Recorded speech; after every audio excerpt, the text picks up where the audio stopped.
and cease to deny through the miracle, and welcoming my brother Jesus to show me that past those denials, then we won't be afraid. There can't be afraid. Jesus is, as long as I'm talking to you, can I be afraid? See, that's communication. When we're in communication with ourselves, is the symbol of the voice of Jesus. It's impossible to be afraid. See, if am I afraid because I'm not talking to you?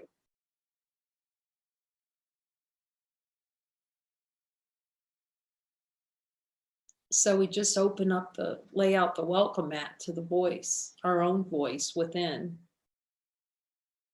and keep asking him he says, keep asking me to reveal any areas where you have some concept about who I am. That's a great joining session. Let's go through all the concepts of what we think Jesus is. This light within.